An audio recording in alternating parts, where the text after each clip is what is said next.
បាទជំរាបសួរហើយសួស្តីទៅកាន់ fan ក្មួយបងប្អូនដែលជា follower របស់ខ្ញុំដែលជា fan របស់ខ្ញុំនៅក្នុង TikTok នៅក្នុង YouTube ក៏ដូចជានៅក្នុង Facebook page របស់ខ្ញុំអញ្ចឹងថ្ងៃនេះខ្ញុំមកនិយាយអំពីរបៀបនៃការដាក់ពាក្យធ្វើជាអ្នកសង្កេតការណ៍របស់អង្គភាពប្រឆាំងអំពើពុករលួយដែលយើងហៅកាត់ថា ACU ក៏ដូចជាតួនាទីមួយចំនួនដែលយើងនឹងត្រូវធ្វើអញ្ចឹងមុននឹងឈានទៅដល់ការនិយាយអំពីរបៀបដាក់ពាក្យខ្ញុំសូម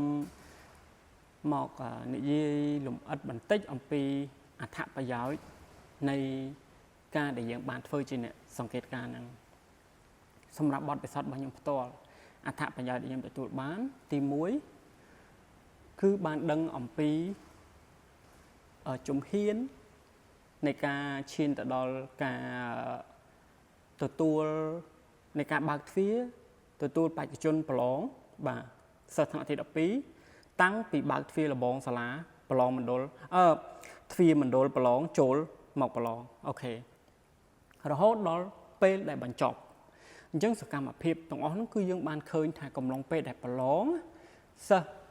ដែលសិក្សាបានរយៈពេល12ឆ្នាំគឺពួកគាត់ស្វែងស្វែងកម្រិតណាហើយវាមានភាពគេហៅថាភាពរំភើបភាពរំជើបរំជួលសប្បាយរីករាយភ័យរបស់បេក្ខជនគឺយើងបានឃើញ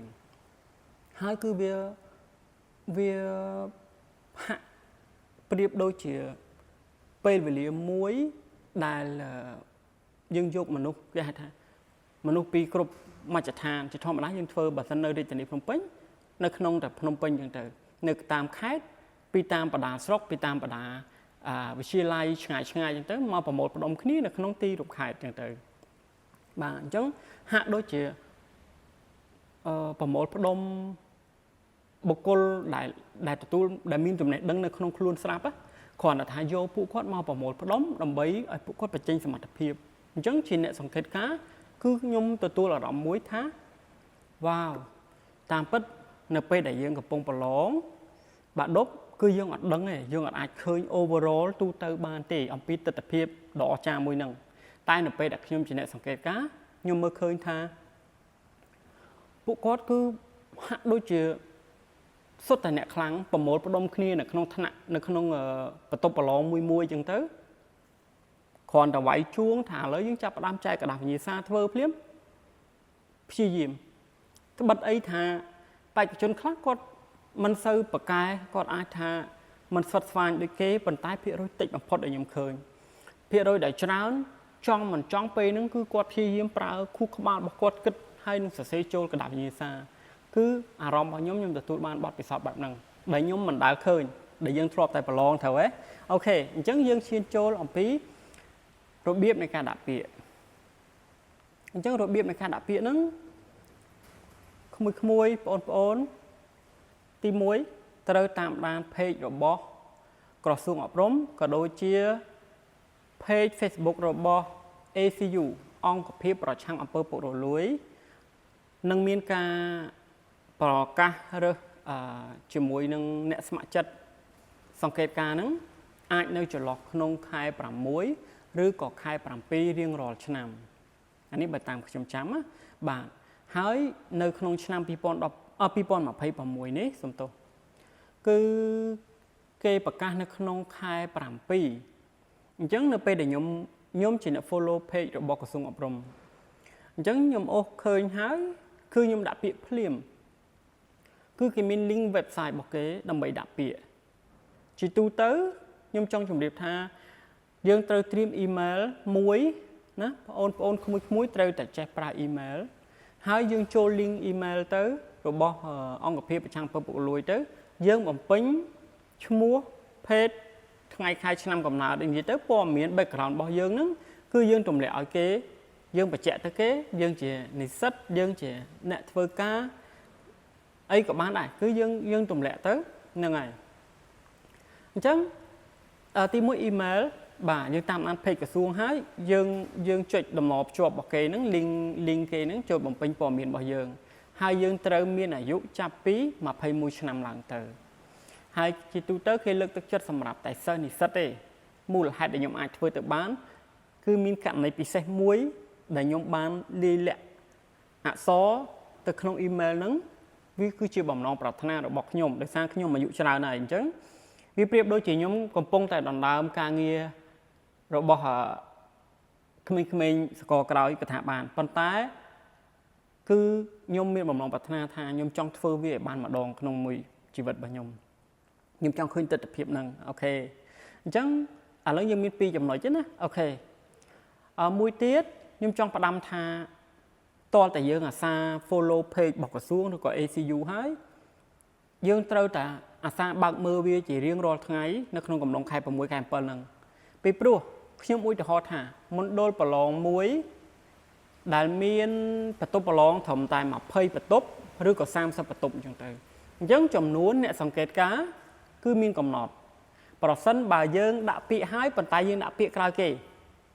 ក៏យើងអត់ជាប់ដែរអញ្ចឹងខ្ញុំចង់បញ្ជាក់ថាមិនប្រកាសថាខ្ញុំជាអ្នកសង្កេតការណ៍នៅក្នុងឆ្នាំ2026ឆ្នាំក្រោយ2027ខ្ញុំអាចធ្វើជាអ្នកសង្កេតការណ៍ទៀតទេគឺខ្ញុំត្រូវដាក់ពាក្យសារជាថ្មីដូចគ្នាបាទគឺចំណុចហ្នឹងគឺខ្ញុំពេញចិត្តមែនទែនអញ្ចឹងបើយើងដាក់ពាក្យបានមុន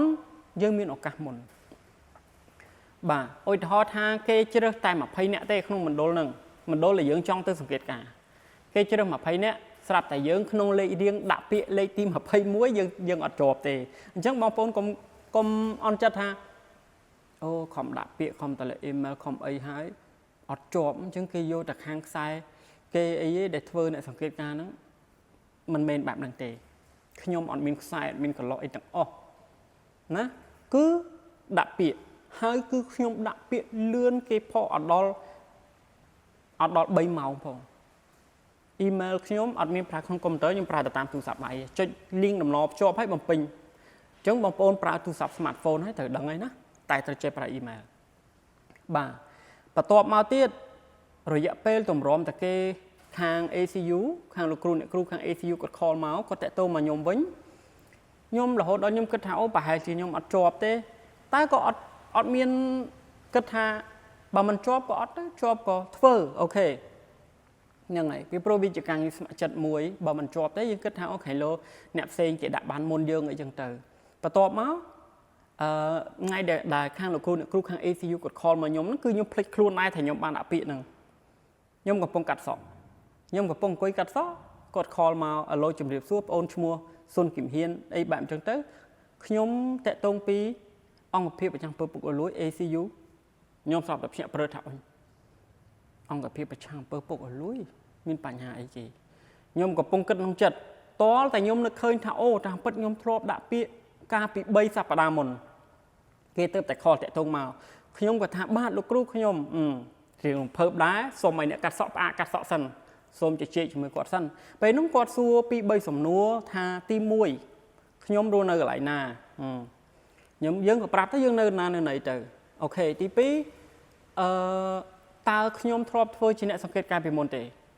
អត់អាចធ្វើទេអូខេអាហ្នឹងចំណុចទី2មូលហេតុអ្វីទៅខ្ញុំចង់ធ្វើជាអ្នកសង្កេតការណ៍ហ្នឹងបាទបងប្អូនកុំភ្លេចថាយើងចង់ទៅធ្វើអីមួយហើយប្រយ័ត្នអត់ដឹងពីគោលបំណងទី1ខ្ញុំជម្រាបគាត់ត្រង់ខ្ញុំមិនអាចធ្វើការងារនឹងទេខ្ញុំចង់ឃើញពីទស្សនវិជ្ជានៃការប្រឡងបែបហ្នឹងហើយជាធម្មតាអ្នកសង្កេតការណ៍ហ្នឹងតាមអ្វីដែលខ្ញុំបានអានអំពីលក្ខន្តិកៈក៏ដូចជាតួនាទីមួយចំនួនគឺជាអ្នកដែលសង្កេតការណ៍មើលពីភាពអព្យាក្រឹតភាពត្រឹមត្រូវរវាងបេក្ខជនប្រឡងក៏ដូចជាលោកគ្រូអ្នកគ្រូខាងអនុរិយដើម្បីភាពត្រឹមត្រូវមិនមានភាពរញ៉េរញ៉ៃដើម្បីសម្រួលដល់ដំណើរការប្រឡងឲ្យកាន់តែរលូនចឹងទៅគឺខ្ញុំនិយាយតែប៉ុណ្្នឹងទេតែគឺចំណុចហ្នឹងគឺខ្ញុំបានដឹងខ្លះៗហើយថាយើងជាអ្នកសង្កេតការណ៍យើងធ្វើអីមែនទេបាទអញ្ចឹងគាត់ស្ដាប់ខ្ញុំនិយាយហើយគាត់ក៏សួរមួយសំណួរទៀតថាតើប្អូនមានពេលចូលរួមប្រជុំដើម្បីបង្រៀនខ្លះណែនាំខ្លះអំពីតួនាទីរបស់យើងក៏ដូចជាកាតព្វកិច្ចរបស់យើងដែលត្រូវធ្វើហើយនឹងម៉ោងពេលវេលាអីដែលយើងត្រូវធ្វើហ្នឹងបាទខ្ញុំក៏មិនព្រះអង្គយូរដែរបាទលោកគ្រូខ្ញុំមានពេលអញ្ចឹងសរុបទៅការងារសង្កេតការណ៍នេះយើងសាច់ដែលយើងធ្វើការ2ថ្ងៃ ហើយនឹងយើងចូលរួមត្រេនប្រជុំដើម្បីនិយាយពីការងារហ្នឹង2ថ្ងៃទៀតសរុបទៅគឺ4ថ្ងៃពេលវេលាដែលយើងត្រូវមានបាទអាហ្នឹងគឺតកតងជាមួយនឹងដំណើរការនៃការដាក់ពាក្យហើយនឹងឈានដល់ពេលដែលគេ call មក confirm យើងគ្រាន់តែប៉ុណ្្នឹងហើយគាត់ថាអូខេបើអញ្ចឹងគាត់បញ្ជាក់មណ្ឌលប្រឡងដែលខ្ញុំបានជ្រើសខ្ញុំជ្រើសរើសយកខេត្តបាត់ដំបងអូខេអញ្ចឹងចូលដល់មួយចំណុចទៀតតើតើមានការជ្រើសរើសមណ្ឌលប្រឡងបើសិនបើក្មួយបងប្អូននៅខេត្តណានៅរាជធានីភ្នំពេញនៅតាមបណ្ដាខេត្តយើងដាក់តាមបណ្ដាខេត្តយើងទៅតែដោយសារខ្ញុំធ្វើការនៅកំពង់សោមខ្ញុំដាក់សង្កេតការនៅបាត់ដំបងដូចនិយាយពីមូលហេតុដែលបងប្អូនបានដឹងអញ្ចឹងថាខ្ញុំមានបងប្អូននៅបាត់ដំបងខ្ញុំចង់ទៅលេងពួកគាត់ផងណាអញ្ចឹងខ្លីៗហើយយើងចង់ទៅសង្កេតការនៅមណ្ឌលណាក៏បានដែរគេក៏អនុញ្ញាតឲ្យយើងដែរអាហ្នឹងករណីដែលយើងជាប់ហើយណាបាទនៅពេលដែលជាប់ហើយគាត់នឹងសូមឲ្យយើងផ្ញើរូបថត 4x6 អញ្ចឹងបងប្អូនត្រូវមានរូបថត 4x6 បាទដើម្បីត្រៀមផ្ញើ file ហ្នឹងទៅឲ្យគាត់នឹងទាញយើងចូលទៅក្នុងក្រុម Telegram ដែលមានបេក្ខជនមានបងប្អូនក្មួយអ្នកសង្កេតការផ្សេងទៀតចូលគ្នាដែលជាការបង្កើតឡើងរបស់អង្គភាពប្រឆាំងពើពុករលួយ ACU នឹងបាទអានេះតកតងជាមួយនឹងដំណើរការនៃការដាក់ពាក្យហើយសួរថាការងារចម្បងដែលយើងត្រូវធ្វើនឹងអីគេឥឡូវយើងចូលសាច់ការតកតងមួយការងារដែលយើងធ្វើខ្ញុំរាប់ថ្ងៃទី1ហ្នឹងមានន័យថា2ថ្ងៃមុនថ្ងៃប្រឡងណាអញ្ចឹងមិញខ្ញុំនិយាយ4ថ្ងៃអញ្ចឹង2ថ្ងៃមុនថ្ងៃប្រឡងយើងត្រូវចូលរួមប្រជុំរួមជាមួយគេជាមួយឯងដើម្បីបង្កើតភាពស្និទ្ធស្នាលស្គាល់គ្នាអូអ្នកណាគឺជាប្រធានរបស់យើងនៅពេលដែលយើងទៅសង្កេតការអ្នកណាជាមិត្តភ័ក្តិរបស់យើងមិត្តរួមនិយាយទៅមិត្តយើងទាំងអស់ហ្នឹងគ្រាន់ថាមិត្តរួមមណ្ឌលសង្កេតការជាមួយគ្នាមែនទេយើងផ្ដោះប្ដូរសារសងមតិយោបល់គ្នាអូពីមុនមកឯងធ្លាប់ធ្វើអីអូនឯងធ្លាប់ធ្វើពីមុនអីអូខ្ញុំមិនដែលទេអីទេខ្ញុំត្បិតអាយុច្រើនមែនប៉ុន្តែខ្ញុំមិនដែលធ្វើទេអញ្ចឹងទៅដល់សុំមតិយោបល់របស់បងដែលគាត់ធ្លាប់ធ្វើពីមុនអញ្ចឹងទៅហើយក៏មានភាពស្និទ្ធស្នាលទៅគ្នាទៅអានេះគឺជាការបង្កើតទំនាក់ទំនងមួយដែលល្អមែនទែនបាទហើយថ្ងៃទី2ក៏ដូចគ្នាអត់ខុសគ្នាទេគ្រាន់តែថ្ងៃទី2ហ្នឹងគឺមិនមែនប្រជុំរួមធំទូទាំងខេត្តឬក៏ទូទាំងរាជធានីទេថ្ងៃទី2ហ្នឹងគឺយើងទៅប្រជុំនៅមណ្ឌលដែលយើងសង្កេតការមិញខ្ញុំនិយាយរឿងរំលងបន្តិចថ្ងៃទី1គឺគេមានការជួបប្រជុំគ្រប់មណ្ឌលប្រឡងទាំងអស់ទូទាំងរាជធានីខេត្តដល់ពេលថ្ងៃទី2គឺគេប្រជុំតែជាមួយនឹងប្រធានមណ្ឌលប្រធានរបស់យើងខាង ACU ហ្នឹងនៅក្នុងមណ្ឌលដែលយើងត្រូវសង្កេតបាទអូខេបន្ទាប់មកទៀតថ្ងៃទី3គឺជាថ្ងៃទី1នៃថ្ងៃប្រឡងមែនទេអូខេឥឡូវយើងនិយាយថាដំណើរការថ្ងៃទី1ដែលត្រូវប្រឡងហ្នឹងពួកយើងហ្នឹងដែលជាអ្នកសង្កេតការហ្នឹងត្រូវតែទៅដល់មណ្ឌលប្រឡងឲ្យបានមុនម៉ោង6ព្រឹកត្រូវត្រៀមខ្លួនងើបពីព្រលឹមដែរណាបាទឲ្យបានមុនម៉ោង6ព្រឹកត្រៀមខ្លួនប្រជុំដើម្បីថតរូបទម្លាក់រាយការណ៍ទៅឲ្យអង្គភាពរបស់យើងថាអូខេឥឡូវសមាជិកទាំងអស់របស់អ្នកសង្កេតការណ៍បានមកដល់មណ្ឌលប្រឡងហើយបាទថតរូបទម្លាក់រាយការណ៍ទៅប្រធានបន្ទាប់មកយើងទៅដល់ក៏មានបងប្អូនក្មួយបេក្ខជនដែលគាត់ត្រៀមទៅប្រឡងនឹងដែរឈរត្រៀបត្រានៅពេញមណ្ឌលប្រឡងហ្នឹងហើយយើងក៏បែងចែកគ្នាដើម្បីឈរចាំមើលបេក្ខជនចូលទៅប្រឡងអញ្ចឹងទៅណាបាទអានឹងជំហានដំបូងដែលយើងទៅបែបហ្នឹងបន្ទាប់មកម៉ោង6ជាងម៉ោង7ហ្នឹងគឺយើងទៅតាមមណ្ឌលយើងទៅតាមបន្ទប់ឬក៏តាមទីតាំងដែលខាងអង្គភាពរបស់យើងចាត់ចែងឲ្យវាមានច្រើនផ្នែកការងារដែលយើងត្រូវធ្វើ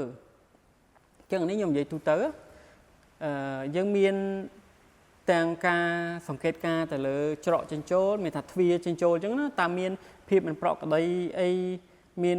បេក្ខជនអីចិញ្ចូលអីខុសប្រក្រតីអត់ហ្នឹងហើយទៅតាមច្រកទ្វារយើងមានអ្នក stand by នៅគេហៅនៅការិយាល័យកណ្ដាលគេហៅសង្ត្រាល់ហ្នឹងហើយមានការ stand by នៅកន្លែងនោះ